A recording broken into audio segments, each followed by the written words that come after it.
What if some of the richest towns in America didn't disappear because of war, disaster, or economic collapse overnight, but simply because the world stopped needing them? Across the mountains of West Virginia, entire communities are fading into silence. Streets once packed with workers now sit nearly empty. Banks that handled fortunes stand abandoned. Mansions built by millionaires overlook neighborhoods where only a handful of residents remain. One town lost nearly 99,000 people from its surrounding coal region. Another shrank to just 5 residents. And one place, once considered the wealthiest town per person in the United States, now feels more like an open-air museum than a living community. These are not forgotten ruins from ancient history. They're happening right now. Tonight, we're exploring 10 West Virginia towns that are quietly becoming ghost towns in 2026, and the stories behind their remarkable rise and heartbreaking decline. To understand why these towns are disappearing, it's important to understand the larger story unfolding across West Virginia. In 1950, the state reached its population peak at more than 2 million residents. Since then, it has spent decades losing people. Young adults moved away in search of opportunity. Industries that once powered entire regions either declined or vanished altogether. The result has been one of the most dramatic population shifts anywhere in America. Nowhere is that decline more visible than in the southern coalfields. In 1950, one stretch of these mountains was home to nearly 99,000 people. Today, only around 17,000 remain. More than a century of growth has effectively been erased. Yet each town tells this story in a different way. Some were built by lumber companies. Others depended entirely on railroads. Several existed solely because coal companies needed workers nearby. When the jobs disappeared, the people followed. What remains today is a collection of towns frozen in time, places where empty storefronts, abandoned homes, and fading memories tell the story of industries that once shaped America itself. And among them are 2 places whose stories stand above all the others. One built the nation's first memorial dedicated to African-American World War I veterans. The other was once the richest town per capita in the entire United States. We'll save those for later. Let's begin with a town where the forest outlived the people who cut it down. Number 1. Cass. The forest came back. That is the strangest part of Cass. In 1901, a lumber company built this town high in the mountains of eastern West Virginia. Cass was not created to become a permanent home. It was created to serve one purpose: cut timber from the mountains and move it out by rail. The company built rows of white houses with fences, a commissary, a mill, and a railroad. Everything existed for the timber business. The trees here were old-growth red spruce, some of the finest in the eastern United States. They were tall, straight, and centuries old. For decades, that forest made Cass boom. By the 1920s, more than 2,000 people lived here. The mill ran day and night. Trains carried fresh-cut lumber out of the mountains every day, but the entire town depended on one limited resource. Eventually, the old-growth forest was mostly gone. By 1960, the mill closed for the final time. Families left. Workers moved on. The company handed much of the land to the state, and Cass lost the reason it had been built. Today, only about 38 people live there, but Cass did not collapse like many other company towns. Its houses still stand. The old railroad still runs, now carrying tourists instead of timber. The town became a historic park, preserved almost exactly as it looked when workers lived there. Cass is not fully alive, but it is not fully dead either. It is a place where the forest returned. The machines went quiet, and the town became a memory people can still walk through. Number 2. Thurmond was never really built around roads. It was built around a railroad track. The town sits in a narrow gorge where there was barely enough space for buildings, tracks, and the river. In most towns, the main street belongs to cars and people. In Thurmond, the main street was the railroad. For a time, that was enough to make it powerful. In the early 1900s, Thurmond became one of the busiest rail stops in the region. About 15 passenger trains came through each day. Around 95,000 travelers passed through in a single year. Its banks became some of the richest in West Virginia, even though the town itself never had more than about 500 residents. But Thurmond had one weakness. It existed because steam trains needed coal and water. When railroads switched from steam engines to diesel locomotives, trains no longer needed to stop there. They still passed through, but they no longer slowed down. That small change destroyed the town's purpose. By around 1930, Thurmond had about 462 people. Today, it has roughly 5. The depot still stands. The old storefronts still face the tracks. The National Park Service now preserves what remains. Thurmond did not burn down. It was not wiped away by a flood. It simply became unnecessary. And for a town built entirely around motion, being passed by was the beginning of the end. Number 3. Itman, deep in the southern coalfields, stands a building that looks completely out of place. Surrounded by quiet hills and nearly empty neighborhoods is a massive stone structure that resembles a medieval fortress more than a grocery store. Built between 1923 and 1925 by skilled Italian stonemasons. The Itman Company store remains one of the most remarkable buildings in West Virginia. But what it represented was even more powerful than its architecture. In company towns like Itman, coal companies controlled nearly every aspect of daily life. They owned the mines, the houses, and often the stores where workers bought necessities. In many cases, miners were paid with company-issued scrip, a form of private currency accepted only at company-owned businesses. That meant workers earned their wages from the company and then spent those wages right back with the company. The giant stone store stood at the center of that system. At its peak during the 1950s, the local mine employed around 800 workers. The surrounding valley was filled with families, schools, churches, and businesses supported by coal. Then the industry began its long decline. In 1986, the mine closed permanently. Almost overnight, the jobs vanished. Families moved away. Homes emptied. Businesses disappeared. Yet the fortress remained. Today, the enormous stone building still dominates the landscape. Restoration efforts have helped preserve it, and it remains listed on the National Register of Historic Places. The irony is impossible to ignore. The building was designed to be the center of thousands of lives. Now it stands over a community where only a fraction of those people remain. The workers left, the fortress stayed. Number 4. Matewan. Some towns become famous because of wealth. Others become famous because of violence. Matewan became one of the most important labor battlegrounds in American history. On May 19, 1920, a confrontation on the town's main street exploded into gunfire. In less than a minute, 10 men were dead. To understand why, it's necessary to understand the conditions miners faced during the early 20th century. Coal companies controlled much more than employment. They often controlled housing, local businesses, and entire communities. When miners attempted to organize labor unions and demand safer conditions and better wages, many companies fought aggressively to stop them. Private detectives from the Baldwin Felts Agency were frequently hired to intimidate organizers and evict union supporters from company housing. Most towns offered little resistance. Matewan was different. The town's police chief, Sid Hatfield, openly supported the miners. When armed detectives arrived to carry out evictions, local officials challenged them. Tensions escalated. Argument became threats. Threats became drawn weapons. Then someone fired. When the shooting ended, 7 detectives, 2 local citizens, and the town's mayor were dead. The event became known as the Matewan Massacre. But the violence did not stop there. The conflict helped ignite a larger labor struggle across the Appalachian coalfields. Within a year, as many as 10,000 armed miners would participate in one of the largest labor uprisings in American history, forcing the federal government to intervene. Today, Matewan has around 412 residents, roughly half of its historic peak. The gunfire is gone. The battles are over. But the town remains one of the most important symbols of the fight between labor and industry in the United States. Many places on this list were shaped by economics. Matewan was shaped by history itself. Number 5. Keystone. For decades, Keystone was one of the most notorious towns in West Virginia.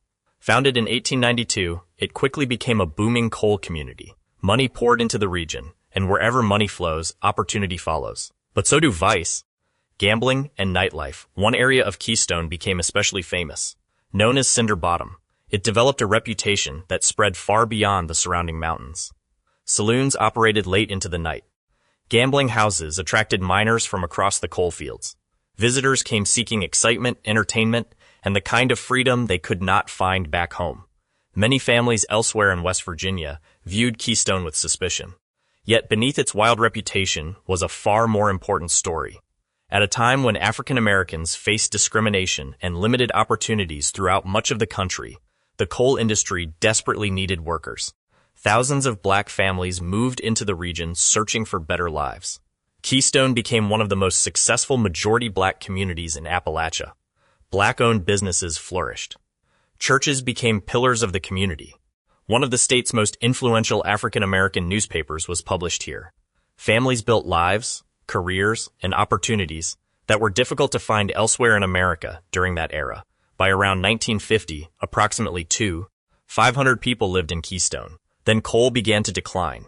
The jobs disappeared, families moved away, businesses closed. The community that had once been vibrant and energetic slowly faded. Today, only about 176 residents remain. Homes can sometimes be purchased for as little as $6,000 to $30,000, prices that seem almost unbelievable in modern America. Yet those low prices tell a painful story. Economic decline, population loss, and addiction have left deep scars throughout this region. Keystone was once loud, colorful, and full of life. Now much of that energy exists only in photographs, memories, and the stories passed down by those who remember what the town once was. Number 6. Mullens. Unlike many towns on this list, Mullens did not simply decline. It was hit while it was already struggling. For much of the 20th century, Mullens served as an important railroad and supply center for nearby coal operations. Stores filled the downtown district. Businesses lined Main Street. Families built stable lives around the industries that supported the region. At its peak in 1960, the town had roughly 3,544 residents. Then came decades of economic pressure. As coal employment declined during the 1980s and 1990s, Mullens began losing people, businesses, and investment. The town was wounded, but it was still standing. Then disaster arrived. In July 2001, a powerful storm system unleashed tremendous rainfall across southern West Virginia. The rivers could not contain the water. Flooding swept through Mullens. When the water finally reached its highest level, nearly 7 feet flooded portions of downtown. 7 feet, enough to completely submerge ground floors. Enough to destroy inventory, electrical systems, equipment, and years of hard work in a matter of hours. Businesses that had survived economic decline suddenly faced a new question. Was rebuilding even worth it? Many owners decided it was not. Stores that had survived decades of hardship never reopened. The flood did more than damage buildings. It accelerated a decline that was already underway. Today, Mullens has around 1,475 residents, the lowest population the town has seen in generations. Homes typically sell for between $30,000 and $60,000. The community still exists. Families still live here. Local pride remains strong, but many residents remember the flood as the moment when the future changed. Coal weakened the town. The water finished what the economy had started. And in many ways, Mullens became a symbol of how fragile struggling communities can be when disaster strikes at exactly the wrong time. Number 7. Gary. Most towns grow gradually. Gary was manufactured in 1902.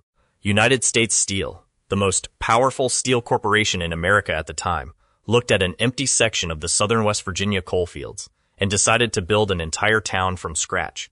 Not a settlement, not a village. An entire city designed for one purpose: producing coal for the company's steel empire. The town was named after Albert Gary, chairman of U.S. Steel.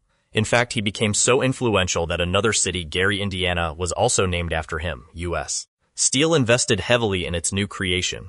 Workers arrived from across Europe. African-American families migrated from the South, seeking opportunity.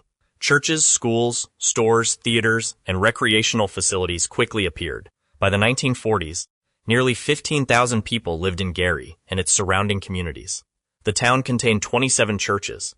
There was a movie theater, a bowling alley, even a country club. For decades, Gary represented everything a successful company town was supposed to be. But there was a problem hidden beneath that success. The town's future depended entirely on a single corporation. When coal profits began shrinking and the steel industry changed, U.S. Steel made a business decision. The numbers no longer worked. The mines gradually closed. Investment disappeared. Jobs vanished. And when the jobs left, so did the people. Unlike many struggling towns that fought desperately to reinvent themselves, Gary faced a much harsher reality. The company that had created it simply moved on. Today, only around 762 residents remain. A place that once supported nearly 15,000 people has lost more than 90% of its population.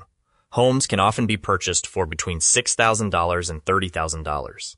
Entire neighborhoods that once housed generations of workers now sit largely empty. Gary may be one of the clearest examples in America of what happens when a town depends completely on a single industry and a single employer. For decades, the system worked perfectly. Then the corporation decided it no longer needed the town, and the town never recovered. Number 8. Kimball. Some places become famous because of what they produced. Kimball became important because of what it chose to remember. In 1928, residents of this small coal town built something extraordinary, a memorial dedicated entirely to African American soldiers who served during World War I. Today, that may not seem unusual. At the time, it was groundbreaking. Hundreds of thousands of Black Americans had served in the war. They fought overseas, risked their lives, and returned home expecting recognition for their sacrifices. Instead, many returned to segregation, discrimination, and limited opportunities. Across much of the country, their service was largely ignored. Kimball decided that was unacceptable. The town's residents, including many African American miners and their families, came together to create what is widely recognized as the first memorial in the United States dedicated specifically to Black World War I veterans. It was a powerful statement, one that carried significance far beyond the mountains of West Virginia. For a time, the town surrounding that memorial prospered. At its peak, approximately 1,500 people lived in Kimball. Coal mines provided jobs, businesses supported families, the future seemed secure. But like so many communities across the region, Kimball depended heavily on the coal industry. As the mines declined, residents began leaving. The population steadily shrank. Then another tragedy struck. In 1991, the memorial caught fire. The structure suffered severe damage and was left as a hollow shell. For many communities, that might have been the end of the story. Not here. Residents, preservationists, and supporters spent years fighting to restore the monument. Their efforts succeeded. Today, the memorial stands once again, carefully rebuilt and preserved, yet the town around it tells a very different story. Only about 145 residents remain. Many homes sell for prices ranging from $6,000 to $30,000. The streets are quiet. Businesses are few. The population continues to age. And that creates a remarkable contrast. The memorial was built to ensure that forgotten soldiers would always be remembered. Now it stands in a town that itself risks being forgotten. The monument survived. The community that created it nearly disappeared. And perhaps that is what makes Kimball one of the most emotional stories on this entire list. Number 9. Welch. Unlike many of the places we've explored so far, Welch is not a ghost town, at least not yet. That is what makes its story so different, and perhaps so much sadder. Welch was once the undisputed capital of southern West Virginia's coalfields. If someone needed a doctor, they came to Welch. If they wanted to shop, open a bank account, conduct business, or visit government offices, they came to Welch. This was the economic heart of an entire region. Its downtown was packed with stores, restaurants, banks, and professional offices. Elegant brick and stone buildings lined the streets. The city was so busy that in 1941, it built one of the first municipally owned parking garages in the United States. At the time, that was a remarkable achievement. The city needed the space because thousands of people flowed through downtown every day. Welch earned a nickname that residents still remember: Little New York. At its peak in 1950, approximately 6,603 people lived in the city itself. While many more traveled there regularly from surrounding mining communities, the future seemed limitless. Then the same story that transformed the rest of the coal fields arrived here as well. Coal employment began shrinking. Businesses closed, families left, population slowly declined. The difference is that Welch never completely collapsed. Instead, it became trapped between two versions of itself. Walk through downtown today, and the contrast is impossible to miss. Many of the beautiful historic buildings remain standing exactly where they always were. Some still house businesses. Others sit vacant, waiting for tenants who may never come. The streets still function. The city still serves as a regional center. Life continues. But everything feels scaled down from what it once was. Today, around 3,500 residents remain. That means nearly half the city's population has disappeared since its peak. Roughly 28% of residents live below the poverty line. Economic challenges remain significant. Yet Welch refuses to die. It continues operating inside infrastructure built for a much larger population. The schools remain. The hospitals remain. The government buildings remain. The grand downtown remains. What has changed is the number of people using them. Welch is not the story of a town that vanished. It is the story of a town still fighting against vanishing. And that ongoing struggle makes it one of the most fascinating places in West Virginia. But none of the towns we've visited can match the final stop on this list. Because for one brief period in American history, this last town was richer than almost anywhere else in the country. Number 10. Bramwell. If wealth could leave fingerprints, they would still be visible all over Bramwell. Brick streets, massive Victorian mansions, elegant architecture, beautifully landscaped properties. Everything about this town suggests extraordinary prosperity. And for a time, extraordinary prosperity is exactly what Bramwell had. At the turn of the 20th century, Bramwell became one of the wealthiest communities in America thanks to coal. Not because miners lived there, because coal barons did. While workers filled the surrounding mining towns, company owners and executives built lavish homes in Bramwell. The concentration of wealth became astonishing. At its peak, roughly 4,000 people lived here. At least 13 residents were millionaires. Some historians believe the actual number may have been even higher. That gave Bramwell one of the highest concentrations of millionaires per capita anywhere in the United States. The wealth appeared everywhere.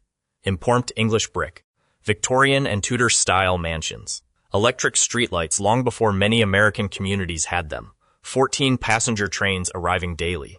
The local high school's athletic teams proudly adopted a nickname that survives to this day. The millionaires, then everything changed. The Great Depression struck. Banks failed. Coal markets weakened. The economy that had generated immense fortunes began a long decline. One by one, the wealthy families left. Businesses closed. Passenger trains stopped coming. The money disappeared. What remained were the houses. Today, only about 277 people live in Bramwell. Yet the mansions still stand. Walking through town feels almost surreal. Grand homes built for coal kings overlook streets that are now remarkably quiet. It is as if time stopped while the population continued moving away. Tourists visit to admire the architecture and learn about the town's extraordinary history. But beneath the beauty lies a powerful reminder. The wealth that built Bramwell was never permanent. The fortunes vanished, the industries changed, the people moved on, the buildings stayed behind. And in many ways, Bramwell represents the entire story of West Virginia. The mountains produced incredible wealth.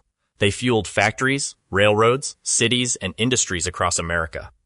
But when the demand changed and the industries declined, much of that wealth left the region that created it.